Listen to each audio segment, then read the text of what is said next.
he explained what is suffering, what is dukkha, in conclusive manner, then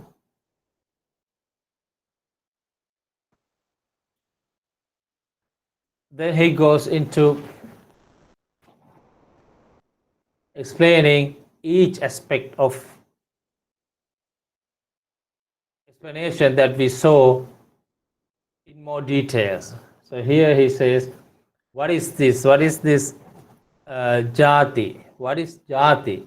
When the Buddha says, when I just said that jati bi dukkha, what is jati? What is birth? So he explains it in more details. How he does that? He says, what is birth? It is the birth of beings in the various classes or planes of beings, the production, their conception, coming into existence of rebirth, the appearance of aggregates, acquiring of the sense bases. This is called birth. Right? He very clearly elaborates that what means by the term jati. What does it mean to be born?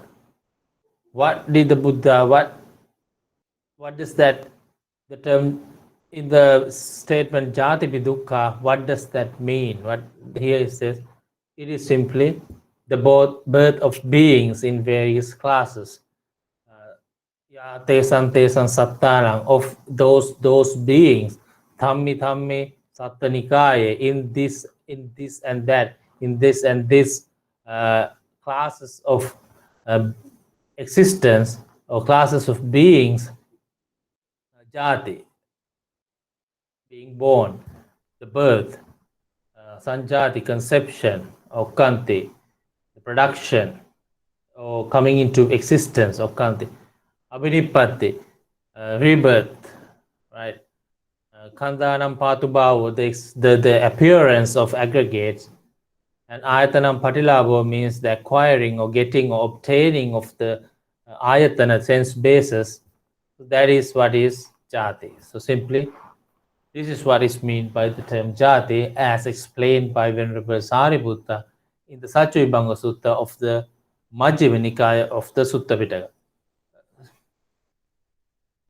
So we can see here that so there's not much confusion in this term, even in the term dukkha, even in the term jati, when they use this within the statement of dukkha. But nowadays, I think we can see many people try to interpret, explain, translate this into various manners of interpretations. As I mentioned earlier,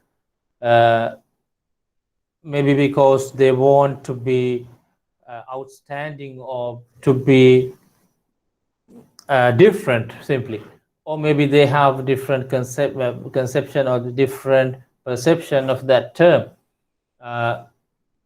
We don't know, but we can see there is a lot of confusion over this term, what it's mean by the term jati. So I've heard somebody said it means the occurrence of our thought process. We are getting birth at each and every moment. We are getting birth, we are dying, we are getting in this sense. But we can see, when look into this in the most simplest manner, in general, when the Buddha meant in the Dhammacakkappavattana Sutta, and as we can see in the Satchivibhanga Sutta, especially, actually the term Satchivibhanga, literal meaning of the term Satchivibhanga is Satcha means truth, Vibhanga means analysis, the analyzing of the truth. The Sutta itself is the analyzing of the truth. So yeah, in that manner. So this is simply how you can understand and how you can explain what is the dukkha.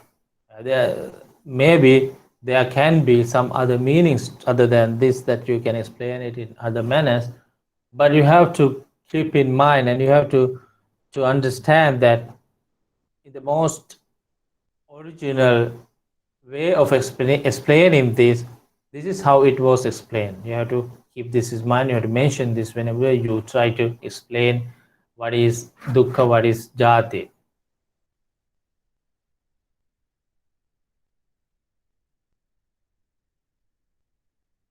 Here comes the next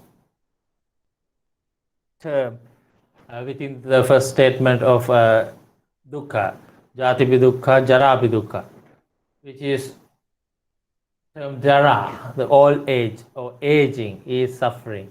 So here again, Venerable Sariputta in the Satchivibhanga Sutta explains what is meant by the term jara.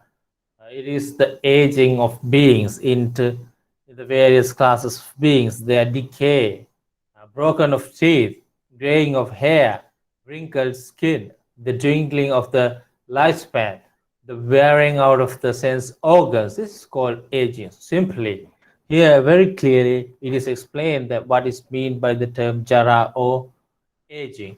Yes, yate sansesan sattanam, of those beings in those classes of birth or existence, the aging, jiranti, the decay, kandicham alicha means broken teeth, the teeth getting, we know when the person gets old, they tend to lose their teeth. The once very strong teeth can loosen and they eventually be broken and be taken away, or they lose it. So that is it. And palicham means the graying of hair. When you get older, your hair gets gray. It becomes gray colored. It becomes white, and then nobody likes that. Nobody wants to be have this broken teeth. Nobody wants to be their hair to become gray. So that is what it's mean by the term jara. It's getting old in this sense. And wrinkled of skin means, you know, that when a person gets old, the once very blinking or very firm, very bright, very youth looking skin gets wrinkled. They get dry, gets weary. That is it. That is a part of getting old aging. And dwindling of the lifespan. That means your lifespan is getting less and less. You have less years to live. You will have less years to be in this existence. So that is another aspect of getting old. And the wearing out of the sense organs means your sense organs, you know, when the person gets old, they lose their eyesight, they lose their ability to remember, they lose their ability to even to talk, even to their hearing gets weakened. So all these aspects or these incidents happen to a person when he gets old. So simply, it's explained that all these things, aspects of getting old or aging, is what is called aging or jara in the Four Noble Truths.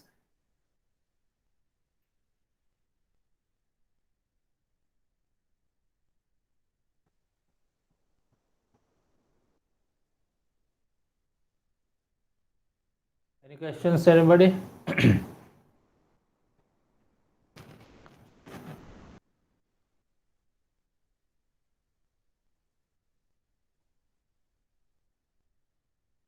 question.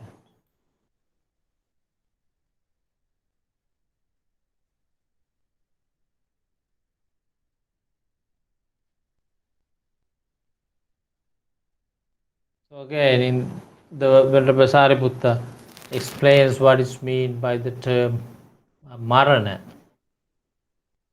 death. It is the passing away of beings in the various classes of beings, the falling away, the breaking up, the disappearance, the death. making end of life, the breaking up of the aggregates, the end of the body. This is called death. So here it clearly explains that what is meant by the term marana or death here in the sentence about the First Noble Truth. That is simply dying, the death, the demise, whatever you term it, and making end of life, the breaking of the aggregates, right, the laying down of the body. So this physical death that appears, that happens to a person, a living being, is what is meant by the term Dhamma. The last, the final disease, or the final exit of living as being in this existence, is what is meant by the term death. It is what meant by the term marana.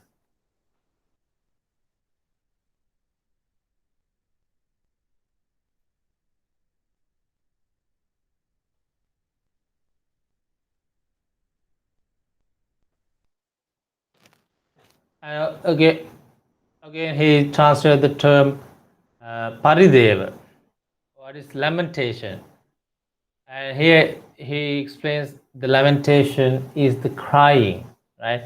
When we say the lamentation, when we see the parideva, we cannot exactly grasp the meaning, what is meant by that. When we look into this, we can clearly understand what is meant by the term lamentation. So he says, it is the crying, the wailing, the act of crying, the act of wailing, the state of crying, the state of wailing of one visited by some calamity or other, smitten by some kind of ill or other. This is called lamentation. So parideva or lamentation means the actual crying.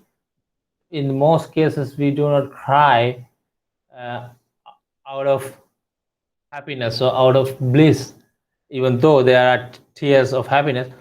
But this actual crying, that we weep, that we cry out of pain, is what is mean here. The act of wailing, the state of crying. And he explains it further, not just tears that coming down on your from your eyes when you are sometimes when you're happy. Some people have those tears coming down from their eyes. But here also he explains when one is visited by some calamity. Calamity means the distressful events, the things that happens, that unwanted things that happen in our lives, the distressful events, that things happen to our beings. Therefore, that is what that he clearly states, that state of crying or wailing or weeping that happens when one is struck by some vicissitude or some bad incidents or some calamity or other, or smitten by some kind of ill or other. Something that is ill means something that is not, we do not like, we dislike happens, or people tend to cry out of that sadness or that sorrowfulness. So this is what is called by parideva or lamentation.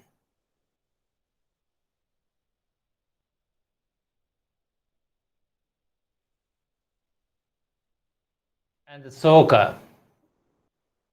We saw the term soka or sorrowfulness were there when we look into how the term how the First Noble Truth was explained or described by the Buddha, and also in the first sentence how it is simply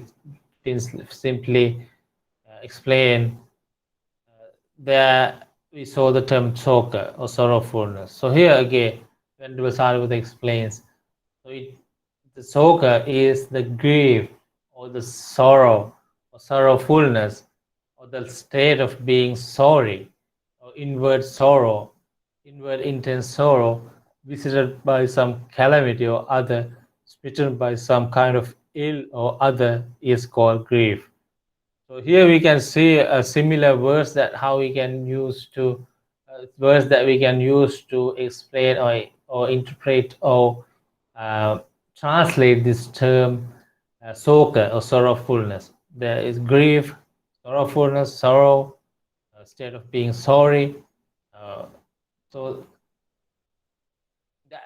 these things happens when a person is visited, is struck by some calamity or bad things that we dislike, things, unwanted things that happens to us, or struck by some kind of ill, whatever that uh, adverse incidents whenever happens to us, we tend to feel sorrow in our mind, in our feelings, emotionally. We feel this soga or sorrowfulness. So that is what it means, simply means by the term soga or grief or sorrowfulness.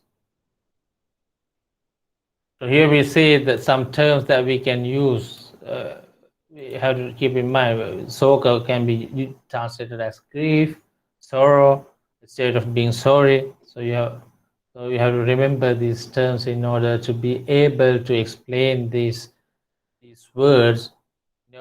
Firstly, in order to understand these words, what it means by the term soka, soko, sorrowfulness, should be able to explain further, should be able to understood further than just knowing what is sorrow, that is soka. Soka is sorrow. That's now you should be able to explain it in more details when you look into the details that has been explained by Venerable Sariputta. Here, again, the term dukkha can be seen within the sentence which explains the dukkha ariya satya, right? So we talked about that earlier, that the term dukkha, how the term dukkha can mean in different ways according to the context or according to where the term is being used. Firstly, dukkha has a broad meaning, which is we are explaining now, that the dukkha in the four noble in the noble truth of suffering. But here, within the noble truth of suffering, the term dukkha appears again. And what does that mean? What does that mean here? What the term dukkha means here in this sense? So it means it is bodily suffering, bodily unpleasantness, the painful and unpleasant feeling produced by bodily contact. This is called pain, actually. Suffering can be used, but it's better to use the term pain. This is called pain. The dukkha which appears in this section, this place, literally means bodily pain, the physical pain that we experience through our bodies. So that is not the dukkha in a broader sense as in the dukkha arisatya, but here just the term dukkha simply means the bodily pain, the physical pain that one experiences, the painful feelings of one's body.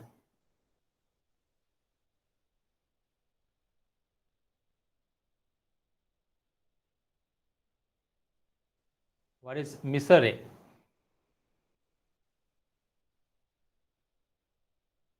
That is domanassa, dukkha domanassa. So the Venerable Sariputta explains what is domanassa, or misery, or distress is another word that we saw earlier. Distress. So it is mental suffering, unpleasantness, the painful or unpleasant feeling produced by mental contact. This is called misery. So domanassa has been explained by Venerable Sariputta in this manner, as it's just mental suffering. Just now we talk about the physical suffering, which is termed dukkha. Now comes the domanassa, which is the mental suffering, the unpleasantness of the painful and unpleasant feelings produced by mental contact. So this is the mental suffering, the psychological suffering or pain, or that when the distress that we experience through our mind. That is what is meant by the term domanassa here. So we can see there are different aspects, different parts of the dukkha.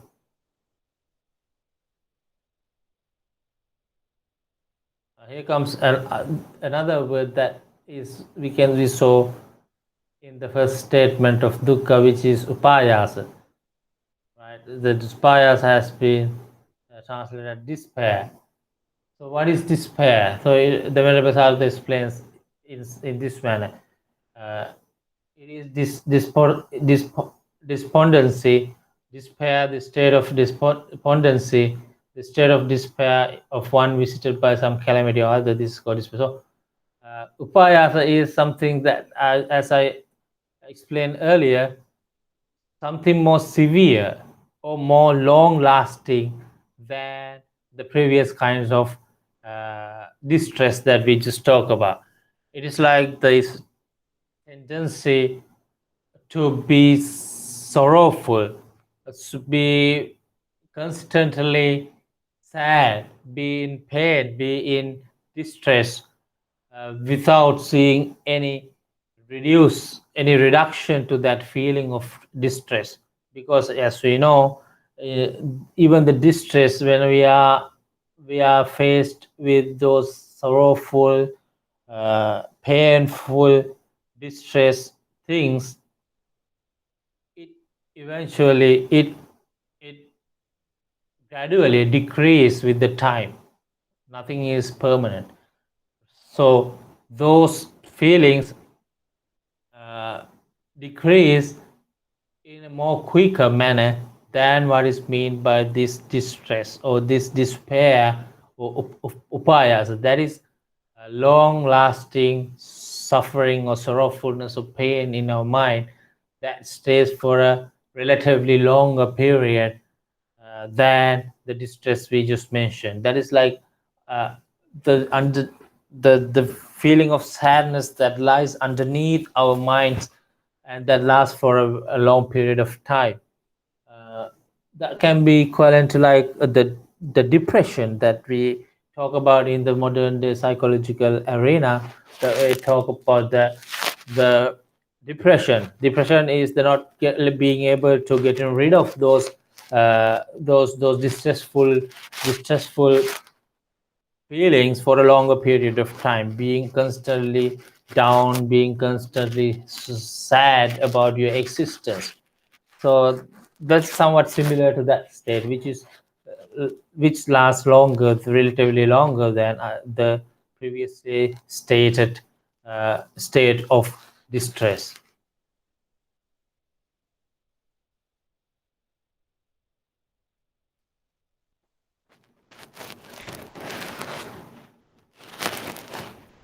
Not getting what one desires.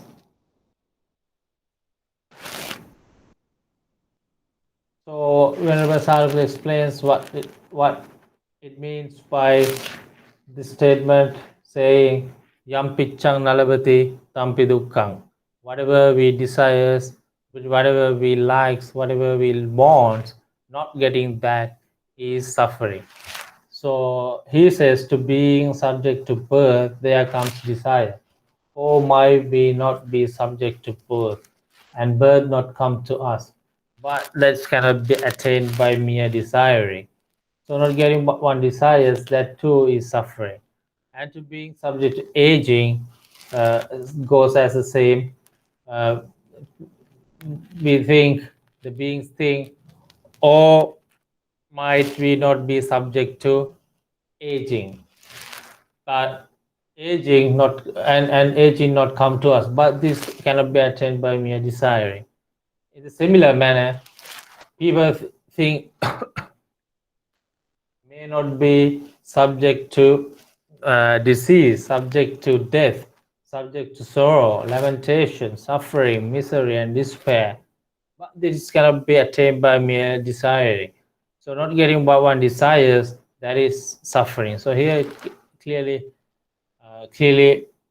explains what it means by the term the word sampichang nalabati tambadu, whatever we like, we do not getting that makes us suffering. So that is like we wish not to be born sometime, and we wish not to be get old, not to age. We wish not to be sick. We wish not to be ill. We wish not to be dead. We wish not to die. Even us, even some others, right? We wish people we love not get old, not die, not get sick. That makes us suffer. That makes us feel sad. And also, yeah, in the same manner, anything that we do not get as we wish, then that we become sad. That is the cause of suffering. That makes us suffer. So that is what is meant by not getting what one desires is suffering.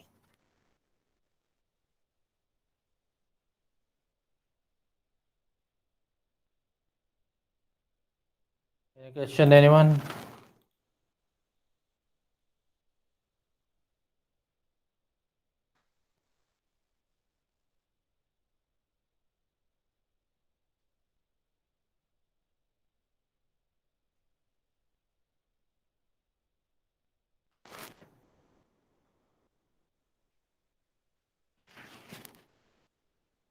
Here comes the last part of the explanation, which says Sankittena Panchupadanakkhandha Dukkha. In conclusively, 5 aggregates of grasping, or 5 aggregates of clinging are suffering, are dukkha.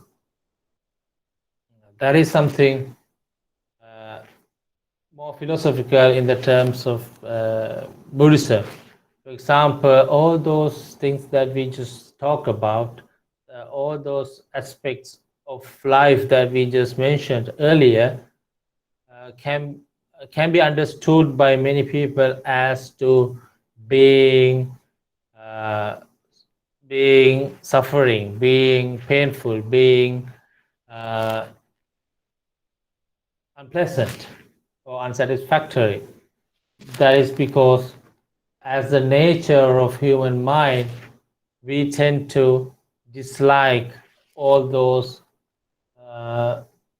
states.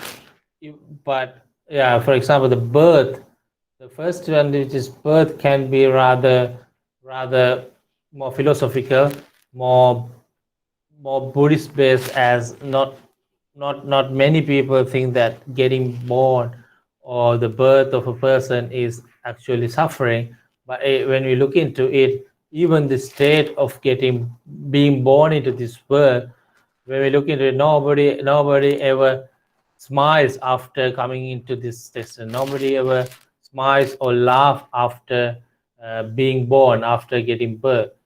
Most of the children we see, they tend to cry after come into this world. So maybe that is because it is a form of even though we do not remember actually the actual time when we get into this world, but we can assume that because people cry in that manner because of the sadness or suffering, or because of the pain that we had to go through while coming into the existence, or while we being born into this world.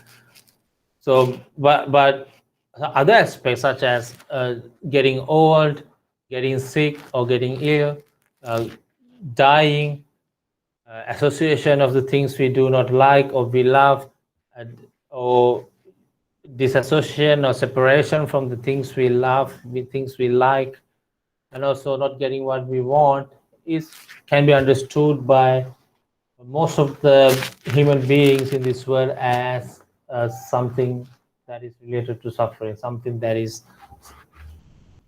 in the nature of suffering or pain. But this is somewhat philosophical and distinct to Buddhism, which says 5 aggregate subject to grasping are suffering. So it is explained that these are the aggregates of matter, that subject to grasping, aggregate of feeling, aggregate of perception, the aggregate of mental volition formations, the aggregate of consciousness, subject to grasping. These are called, in brief, the five aggregate subject to grasping that are suffering. So, in Buddhism, in the Four Noble Truths, in the fruit of suffering, this is also included. This actually can be said as a very philosophical and a Buddhist way of explaining dukkha in that sense.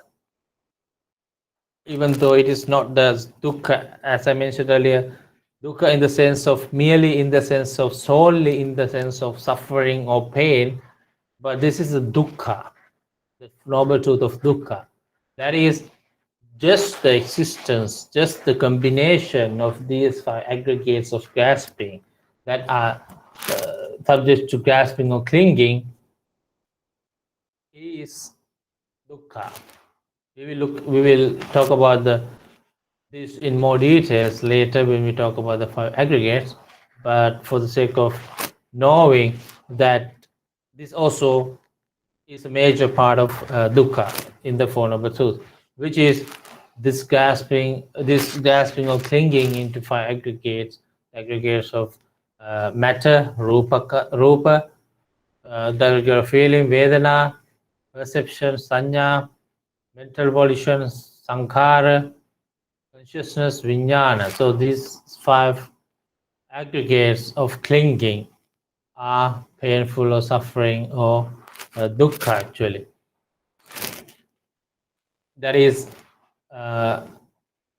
what is meant by Sankittena Panchupadana Kanda Dukkha. In conclusion or conclusively, five aggregates of grasping are of dukkha.